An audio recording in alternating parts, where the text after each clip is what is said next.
नई दिल्ली। प्रधानमंत्री नरेंद्र मोदी सोमवार सुबह अंतर्राष्ट्रीय योग दिवस के अवसर पर आयोजित होने वाली एक कार्यक्रम को संबोधित करेंगे। इस बार योग दिवस का मुख्य विषय वस्तु तंदुरुस्ती के लिए योग है। मोदी ने ट्वीट कर कहा कि कल 21 जून को हम 7वां योग दिवस मनाएंगे। इस साल की मुख्य विषय वस्तु तंदुरुस्ती के लिए योग है, जो शारीरिक और मानसिक तंदुरुस्ती के लिए योगाभ्यास पर केंद्रित है। उन्होंने कहा, लगभग 6:30 बजे सुबह योग दिवस पर आयोजित कार्यक्रम को संबोधित करूंगा। महाराष्ट्र पूर्व मंत्री और बीजेपी विधायक डॉक्टर सुनील देशमुख व एनसीपी के पूर्व विधायक दिलीप बसोडे कांग्रेस में शामिल।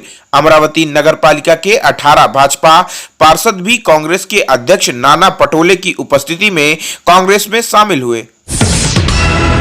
अमरावती आंध्र प्रदेश में चलाए गए महाटीकाकरण अभियान के दौरान रविवार को शाम 6 बजे रिकॉर्ड 12 लाख से ज्यादा लोगों ने टीकाकरण करवाया। महाटीकाकरण अभियान रविवार को शाम 6 बजे तक चला। इस दौरान राज्य भर में लोगों को कुल 12.56 लाख टीके लगाए गए। इस प्रक्रिया में प्रदेश में टीके की पहली खुराक लेने वाले लोगों की संख्या 1 करोड़ को पार कर गई है। जम्मू कश्मीर में राज्य कार्यकारी समिति एसईसी ने रविवार को 20 जिलों में 8 में सप्ताहांत कोविड कर्फ्यू हटाने की घोषणा की है। साथ ही कोविड महामारी के हालात में सुधार के मद्देनजर पाबंदियों में भी ढील दी है। एक आधिकारिक आदेश के मुताबिक कश्मीर में शोपिया, गंदेरबल और बांदीपोरा में, जबकि जम्मू संभाग में जम्मू, सांबा, कठुआ, रियासी और उधमपुर जिलों में रात्रिकालीन कर्फ्यू लागू रहेगा। नई दिल्ली। भारत सरकार के वित्त मंत्रालय ने शनिवार को जोर देकर कहा कि स्विट्जरलैंड बैंकों में भारतीय ग्राहकों की जमा राशि में 2019 से गिरावट आई है। मंत्रालय ने कहा कि वह स्विस अधिकारियों से इस बारे में तथ्य मांग रही है। साथ ही उनसे 2020 में व्यक्तियों और इकाइयों द्वारा जमा कराई गई राशि के बदलाव की संभावित वजह की जानकारी मांगी है। मंत्रालय ने शनिवार को बयान में कहा कि भारतीयों की जमा आधी रह गई है। हालांकि मंत्रालय ने इसके बारे में कोई आंकड़ा नहीं प्रदान किया है। नई दिल्ली। भारतीय उद्योग परिसंघ सीआईआई के अध्यक्ष टीवी नरेंद्रन ने सुझाव दिया कि कोविड-19 की संभावित तीसरी लहर के बचाव के लिए सरकार को सभी गतिविधियों को खोलने के लिए सतर्कता का रुख अपनाना चाहिए। नरेंद्रन ने कहा कि शुरुआत में आर्थिक गतिविधियों पर ध्यान दिया जाना चाहिए। विशेष रूप से आपूर्ति श्रृंखला को फिर से शुरू करने पर ध्यान देने की जरूरत है, क्योंकि वृद्धि को वापस लाने और एक बड़े श्रमबल की आजीविका की दृष्टि से यह बेहद जरूरी है।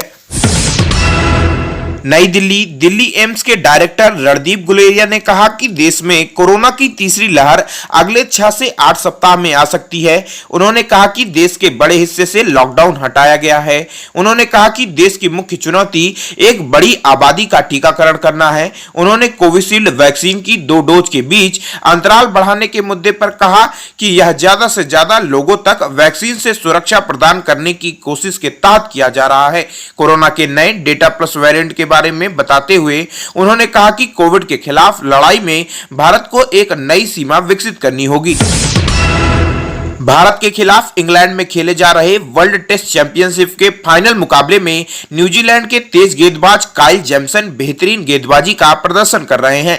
जेमसन ने अब तक इस मुकाबले में अपनी टीम के लिए 4 विकेट लिए हैं। इसके साथ ही यह युवा गेंदबाज के नाम पर सबसे बड़ा रिकॉर्ड दर्ज कर लिए हैं। जेमसन न्यूजीलैंड के लिए डेब्यू करने वाले 8 टेस्ट मैचों में सबसे अधिक विकेट लेने वाले गेंदबाज बन चुके हैं। न्यूजीलैंड के लिए अपना 8वां टेस्ट मैच खेल रहे जेमसन ने अब तक कुल 43 विकेट ले चुके हैं। भारतीय क्रिकेट बोर्ड बीसीसीआई ने रविवार को टोक्यो ओलंपिक के लिए क्वालिफाई कर चुके देश के खिलाड़ियों की तैयारियों के लिए ट्रेनिंग के लिए 10 करोड़ रुपए देने का फैसला लिया है।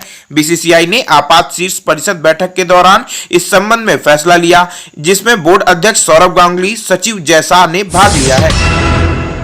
दुबई। ईरान में राष्ट्रपति पद के चुनाव में देश के सर्वोच्च नेता अयातुल्ला अली खामेनी के कट्टर समर्थक एवं कट्टरपंथी न्यायपालिका प्रमुख इब्राहिम रईसी ने शनिवार को बड़े अंतर से इसमें जीत हासिल की। ऐसा प्रतीत होता है कि राष्ट्रपति पद के चुनाव में देश के इतिहास में इस बार सबसे कम मतदान हुआ है। प्रारंभिक परिणाम के अनुसार रईसी ने 1 करोड़ 78 लाख मत हासिल किए।